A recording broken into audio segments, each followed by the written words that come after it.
Hey, it's Andrew here with Lakeside Cooking. In this video, we're going to make something that's easy and fun that I think both the kids and adults will enjoy, and that is campfire popcorn. We're going to start off with preheating our cast iron pan and hitting it with some olive oil. Make sure to coat and spread it evenly throughout your cast iron. A useful method that I found that helped to prevent burning is just throw in one kernel to start with. This will let us know when the pan is at popping temp and when to throw in the rest of the kernels. Now is also a good time to add in your favorite seasonings. In this case, I'm just using your traditional popcorn salt.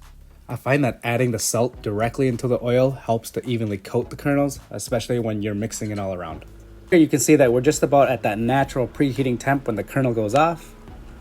Time to throw in the rest of the kernels.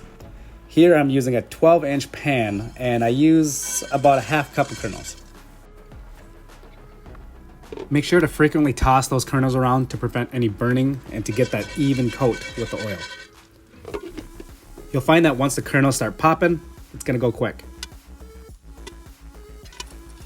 This is the fun part, especially if kids around watching. I would also highly recommend having a lid. For shooting this video, I thought a clear lid made sense, but any lid would do. Continue to let the kernels pop until it starts to slow down.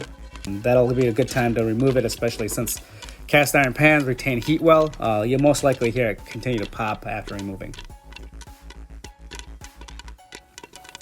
As the popcorn cools off, now is a good time to get that butter ready. Here I'm using a cast iron melting pot to simply just melt some salted butter.